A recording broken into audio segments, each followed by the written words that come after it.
So I said this during the opening of the somewhat of a channel update video. I don't know how to explain the video that's going up alongside this, where I just talk about a ton of things to be like, hey, it's been 2 days, feels like it's been forever, here's a bunch of stuff I wanted to talk about. I'm starting this video in the same way that, it does. It's only been 2 days, but it feels like a damn lifetime. But I'm very happy to be back. We are back again with another episode of my California Golden Seals Draft to Glory Franchise Mode series. You know what it is at this point. I hope you all had a very Merry Christmas, or if you celebrated Hanukkah like a week or two ago, I hope that went very well for you. And if you're currently celebrating Kwanzaa, which I believe is a multi-day thing, if not, Kwanzaa was the 26th. I think it's a multi-day thing, right? Isn't it like a week-long thing? I don't even know. I am Kwanzaa ignorant, and I'm sorry for that. Anyway, how you been? Again, hopefully well, and it's great to be back. Let's get back into the groove of things here, shall we? I want to get to a couple of your comments before we get into this. Zach Bartell, thoughts on the World Juniors? Funny enough, that same somewhat of an update video I just mentioned, yeah, I talk about the World Juniors there. So go watch it. Make sure you don't have ad block on. And yeah, that'd be great. Yeah. I'm kidding. Use ad block if you want to. Buy my merch that doesn't exist, but might at some point in the next year.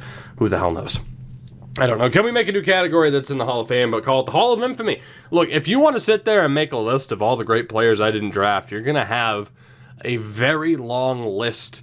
Like, you know, it's not going to be a Hall of Fame anymore. It's going to have to be a building. Like, you might as well buy a vacated airplane hangar and call that the Airplane Hangar of Infamy, because there's going to be a hell of a lot more names. But sure, we can do that. Also, I don't know if Eli Maroon would have solved our problems. That's still my standpoint. For Edzina, I agree that it's going to be somewhat difficult to upgrade the team, but that's the name of the game. And as far as the team's underperformance go in the playoffs outside of one cup run, we still have time. That's the bright side. We still have time. John, thank you for supporting the channel. I think it's time to say goodbye to Ivanov. To follow up with that, Epic as well, I'd let Ivanov and Zealer go. I don't know who's staying and who's going, particularly with those two. It does depend on the cap situation, certain player development. But yeah, there's a chance this could be the last opening of a video, the last intro of a video, of where they're a part of the team, to be honest. So time will tell. When I saw the video was almost an hour, I thought it would be a good playoff series. Boy, I was wrong. Yeah, I love that little misdirection.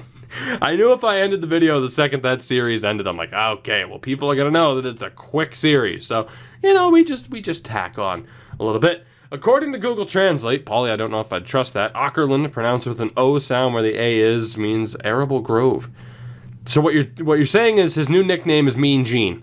We got Mean Gene Okerlund in goal from now on. So that's great. Poor goaltending. If only we had an Eli Maroon or Brock Sestito. Yeah, it's a shame that we never drafted either of those two players and that we couldn't possibly trade for them. What a damn shame. But we do have Mean Gene Okerlund in goal.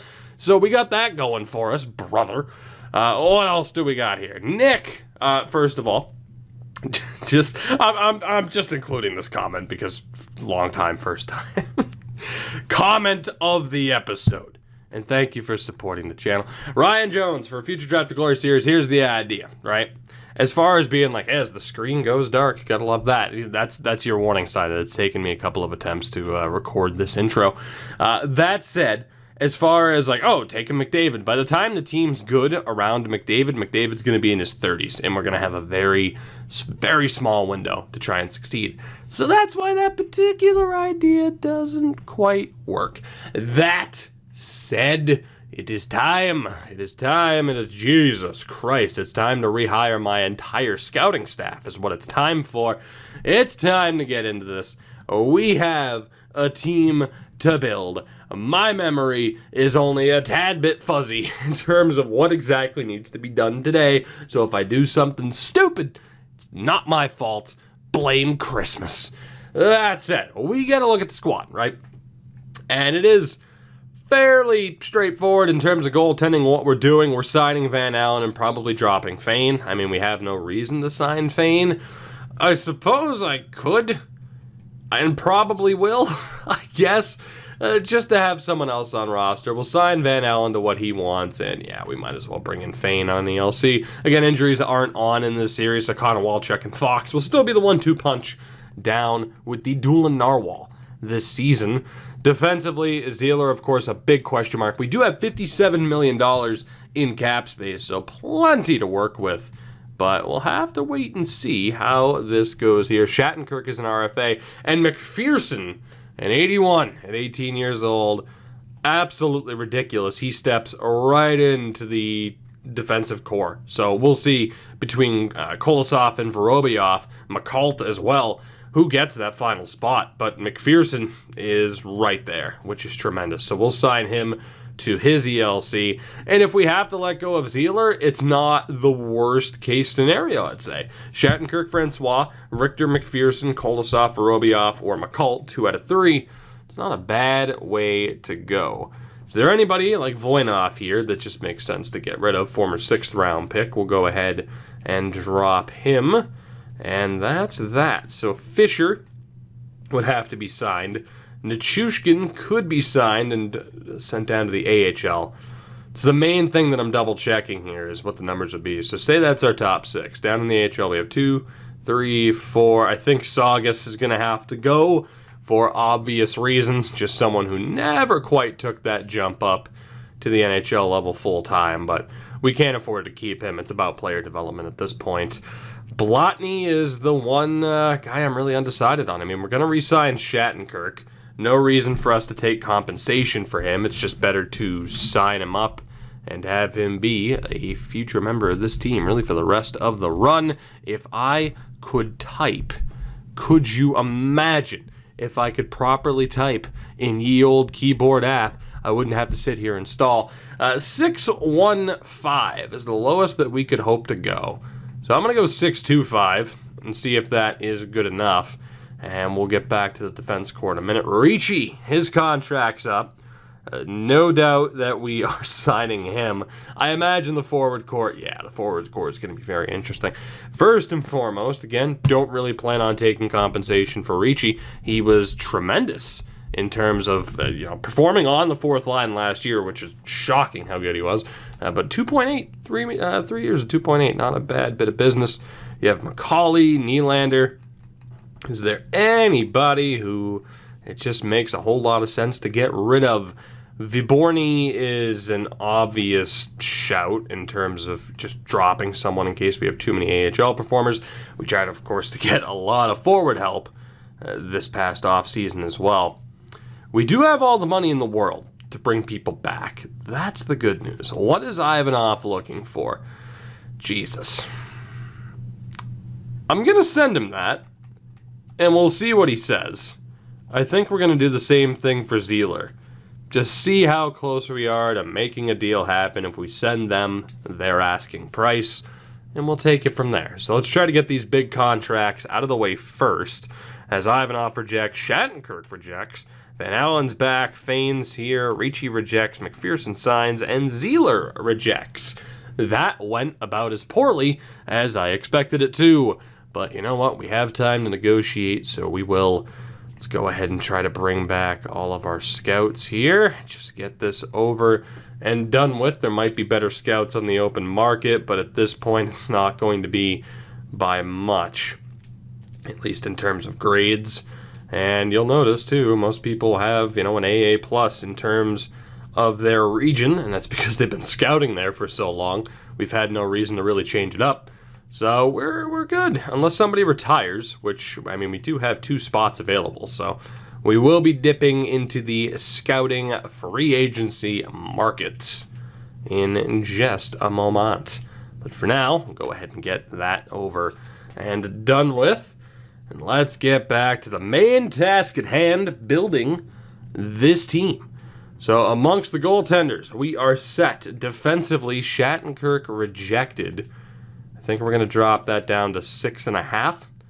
Try to get him to sign that deal. Zieler, we'll come back to you. Let's just say we're setting up this team without Zieler here. So again, that's 6. So down the AHL, we have 1, 2 with Blotny, 3, 4, 5, and that's it. Right. So I think we're good. I think we're okay.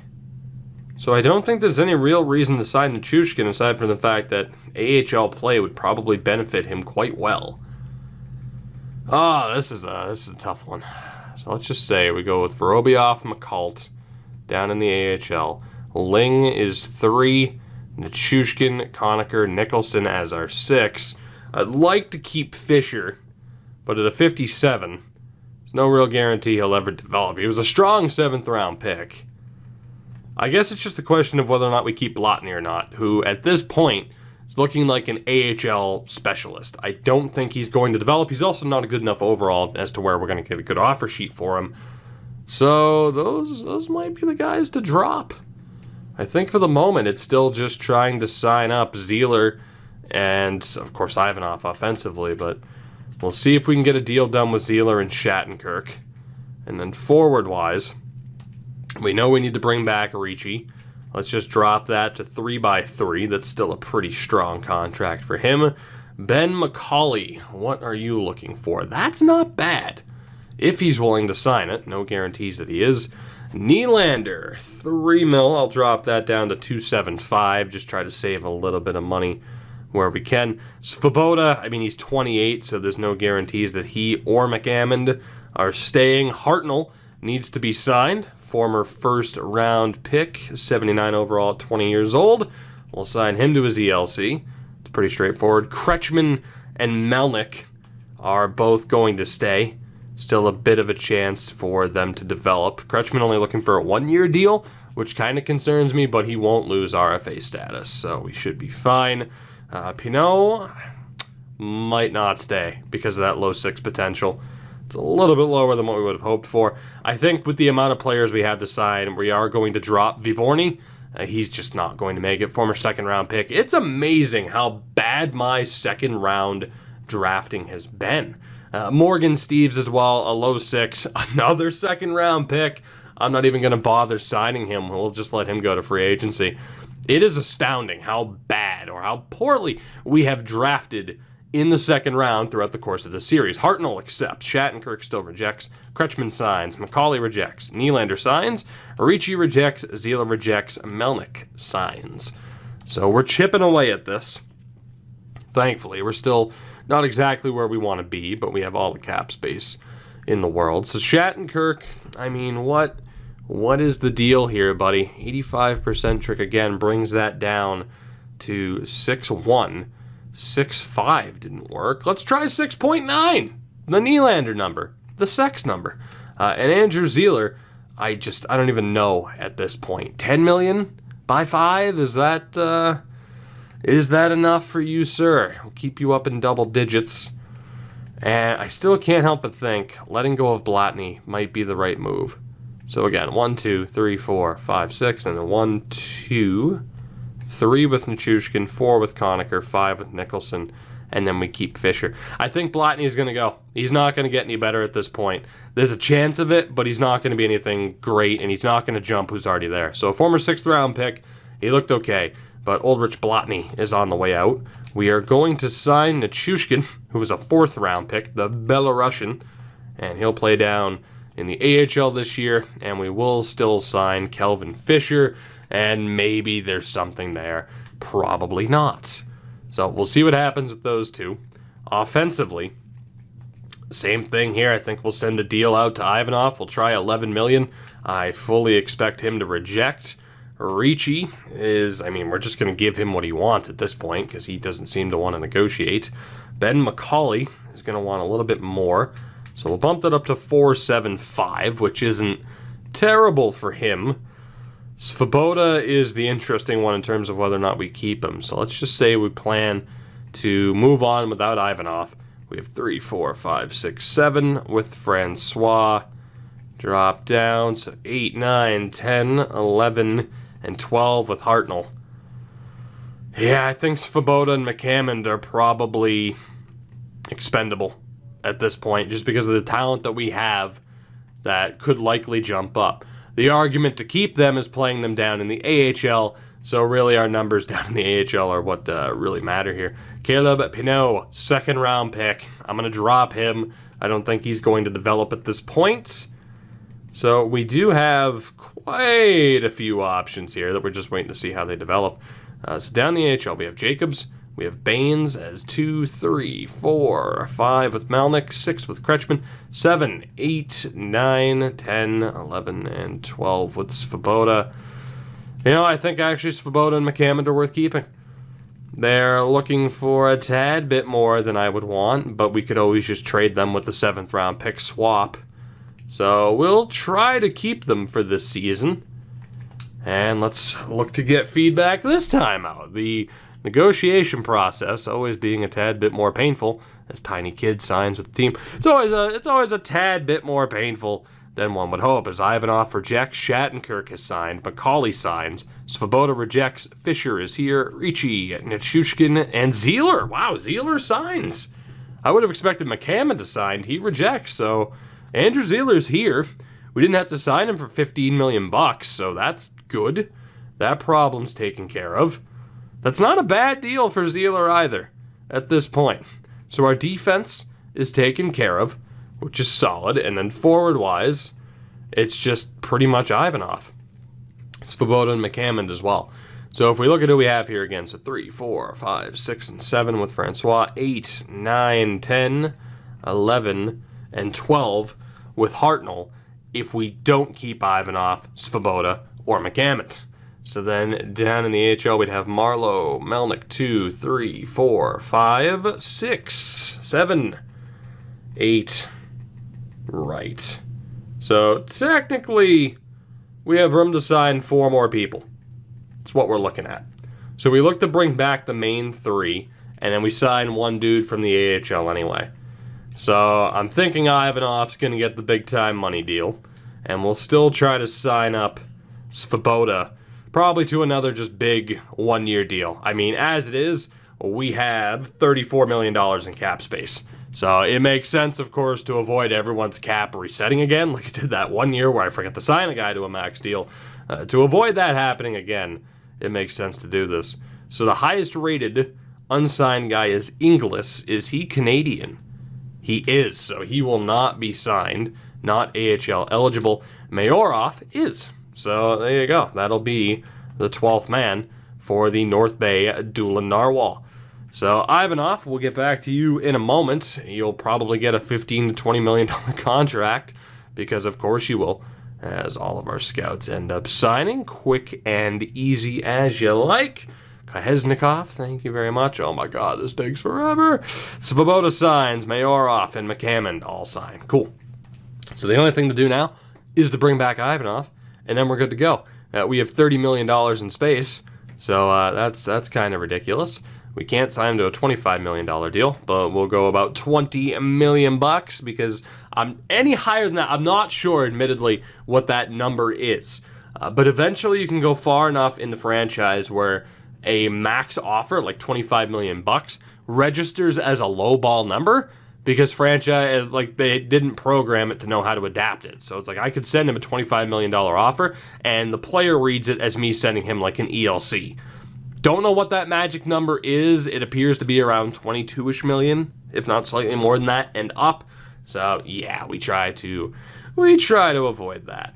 So Ivanov again is the final dude to sign, and aside from that, we're good. I mean, as far as how this roster plays out, not entirely sure. I would expect certain overall numbers to change. As Estelles signs, Ivanov is back, and we're good to go. So again, the big thing this season, fully expect us to be back in the playoffs. That's a given. But what happens with that abundance of forward potential that we have? Those unsigned prospects, how well do they develop this season on top of what our players who are currently signed, how well they're going to do? Nicole Weller, we'll sign her, hopefully, as she is the highest rated scout. And we'll go for Peter Tatar, because why would we not? It's Tatar. So we're good on that front. To the preseason we go. I don't know if I'm going to get into simming anything in this episode. It might just be setting up the team for next season, and then we sim the entire year and see what happens. That might be the best way to go, especially with me wanting to make sure that this video is uploaded today and all of that. So you know, we're getting there. I need to get back into the groove of things, man. Like I said, I took 3 days off from streaming, 2 days off from making videos. Christmas Day, well, technically, I think the videos that were uploaded on the 24th, I recorded on the 23rd. Today is the 27th, so I took 3 days off from recording anything, and it feels like it's been a lifetime. But that's the thing, I don't like taking breaks. It feels like it's been such a long time because this is such a major part of what I do, that daily routine. And I am a creature of habit who loves that routine in terms of like, okay, I know this is what I'm going to do throughout the day. I'm not against spontaneity, but it certainly helps to have, have a routine down pat. And this is a major part of it. So I felt a little bit lost. But then, family, gifts, good food, it made up for it. It made up for it. Not to mention, man, the greatest Christmas gift of all, and I forgot to talk about this in that update video, Hannu Toivonen. Some of you might be too young to remember that name. Look it up. He signed with the Maine Mariners today. He played for the Bruins and the St. Louis Blues a decade plus ago. He signed for my ECHL team today, which is amazing, and it's the greatest gift I could have possibly asked for. Me and Gene Okerlund up to an 89 overall, somehow not an elite, which is ridiculous. Van Allen's up to an 80. You have Connor Walchuk and Fox both up to 77s. So, I mean, Fox is a 77 at 24 years old. Like I said, man, you look at those franchise goalies. If your potentials, or if your starting overall is too low, the potential doesn't matter. He's not going to be, he's not going to go up 10 overall points in the next 2 years. I'd be shocked if he did. But at the very least, the AHL tandem is solid. Defensively, Shattenkirk an 86, Francois McPherson's up to an 83, which is nuts. He's 19 years old. And Kolosov's up there as well. So we do have a decision to make between Kolosov. I mean, yeah, really, it's between Kolosov, Vorobyev, McCult, and Ling. I'm going to call up Conacher for the moment, just because I can send him back down, and that way we can get a look at those four. The argument is there of like, well, Zeeler's the top four, maybe get rid of Zeeler, and that's still an option. That is still an option. I think what we'll do is we'll vote. Shattenkirk, Francois, McPherson, Richter. I might say everyone's eligible, because there might be some people, especially too, obviously Richter's contract was one that was affected by me not signing somebody. But there's an argument for Richter perhaps being worth getting rid of. So let's take a look here. Let's take a look, because we need to decide whether, who is worth like absolutely having in the NHL this year. Now, Kolosov's 19. He's a medium top four at 80 overall. It probably is for the best to have him at the NHL level for the sake of his development. He's very well-rounded. So, a former first-round pick, no real argument for not having him at the NHL level in the lineup. Vorobyev, 79 overall, low elite at 22. Also fairly well-rounded. The one downside for him is that offensive awareness is a bit low, and obviously the skating sucks. You have Landon McCult, 21 years old, 79 in the low elites. Also fairly well-rounded. Not as physical as some of the other options. And then Pat Ling, the legend, 21 years old to 78 overall. My one hope for having a half-decent second-round pick, probably not NHL ready. I think we could agree on that. Needs a little bit more seasoning. So it comes down, honestly, I think just Kolosov. We let McCult and Vorobyev tear apart the AHL, but I think we just have Kolosov there. The argument could be made that perhaps it would be worth getting rid of Zeeler, maybe even Richter as well, and just bumping up Vorobyev and McCult right now. That's a fair argument if we don't have faith in Andrew Zeeler at this point, which, is probably warranted. Again, he's someone who is so consistent in the regular season, but in the postseason, he has struggled to produce, similar to, say, a Provorov in Vegas with the other series we have ongoing right now. And with Richter, he's just never going to be a big point producer. He's just not. He has a career high of 12 points as of last year. He was a minus 16. He's just not a point producer. So, and in terms of being a physical, shutdown defensive D-man, not quite. So, there is that argument to be made. I don't think I'll leave it up to a poll, but I'll at least, leave it up for discussion in the comments.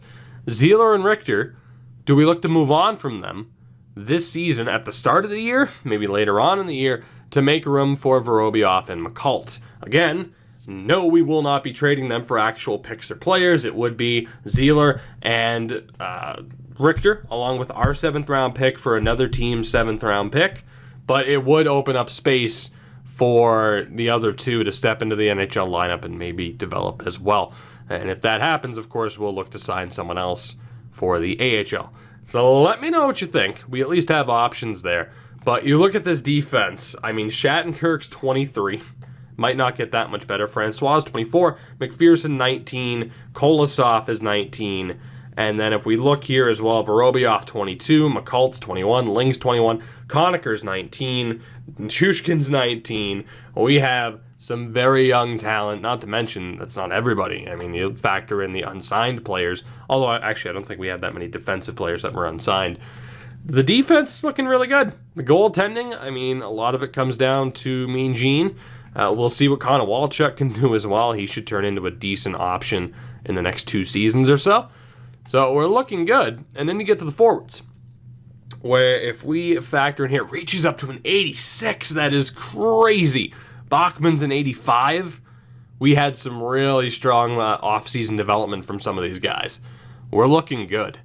We're looking much better than we have any right to be at this stage. But again, we take a look here. So 4, 5, 6, 7, 8, 9, 10, of course. 11 and 12 with Clements. So there is some room for discussion. Of course, arguments also there. RICCI's had his chances. Maybe, or RICCI. Ivanov's had his chances. Maybe we look to move on from him and give some other guys a chance for those primetime minutes and development. Also, certainly an option. But if we look here at this ridiculous group of 81s, right? And let's just say I can call up Jacobs, right? Yeah, I was going to say without any consequence. If we look here and we drop Svoboda as well, because odds are, I think we'd argue the top 10 here, probably safe, especially with what Yang accomplished last year. Like, that's the core, for sure. If we want to look here, though, there is a ridiculous amount, probably Kretschmann and up, that you could argue should be in the NHL. We have 2 spots, 3 if we get rid of Ivanov. So let's take a look.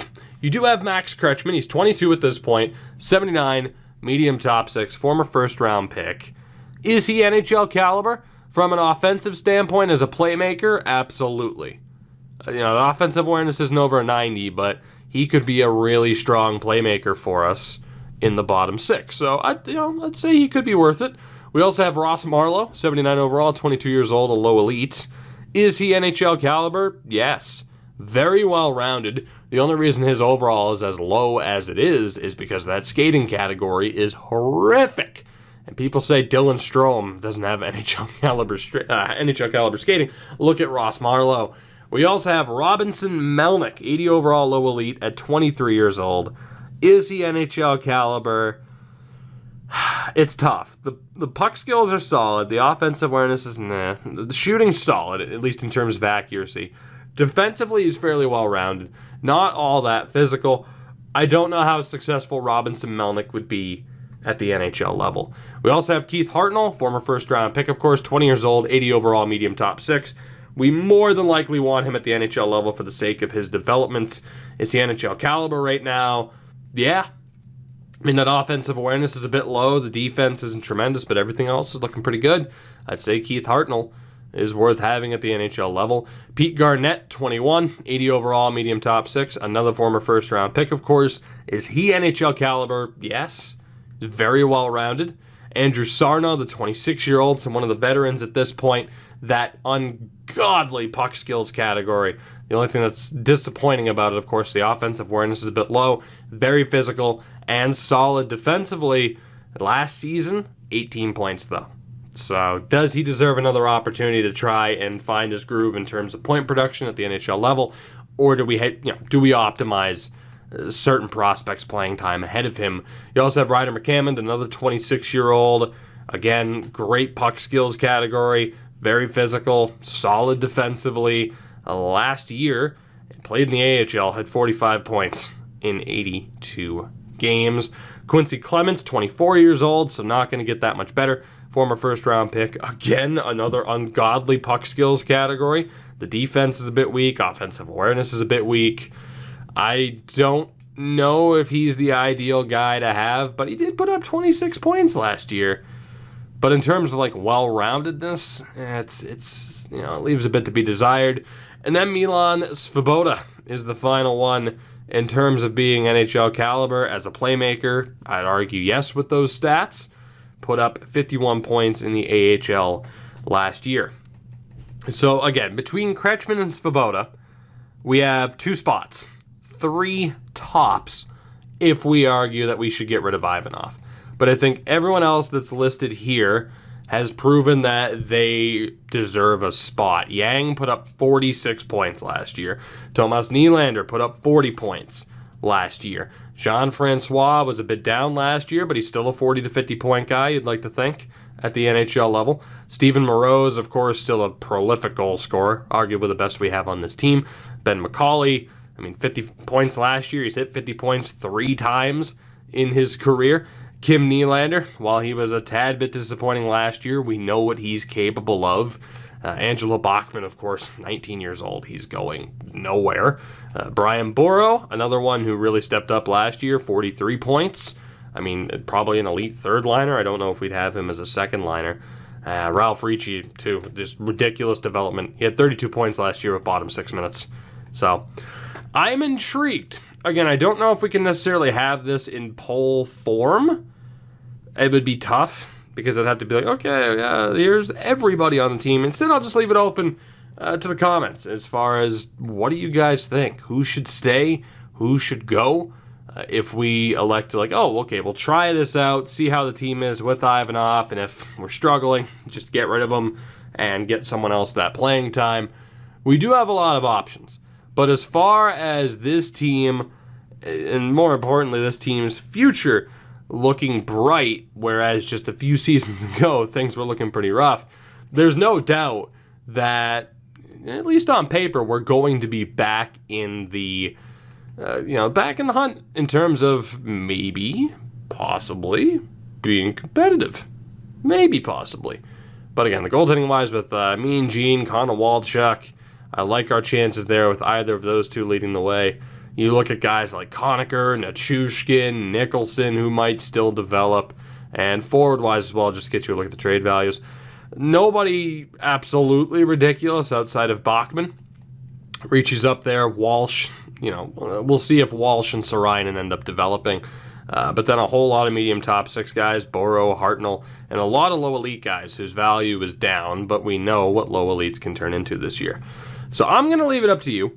We're going to end things here. Next episode, we finalize this roster and we get things going with the 2035-36 season. Will it be another good year for us? We made it back into the playoffs last year. Anything shy of that would be a disappointment. But this is the year where we look to take that step forward and not just make the playoffs, but win a series, and hopefully do so convincingly. But who stays along for the ride, that is up in the air. So I'm looking forward to seeing what you guys have to say. It's very good to be back after that short holiday break. And it'll be nice to get back in the swing of things here. Check out that update video as well. Again, there was a bunch of randomness that we talked about with that. And normally, we'd have an Arizona Cardinals episode alongside this. That'll be up tomorrow. So tomorrow will be a 3 upload day. It should be Arizona Cardinals with Madden, Cincinnati Reds with MLB, and a set plan because we need to play one more game with that Teemu Selanne before it expires. Thank you guys. I love you all. Support the video. Support the channel. Like, subscribe, comment, and descriptions, and all the notification bells and all the fun stuff. Thank you. I love you. I'll see you next time. 10 out of 10 outro.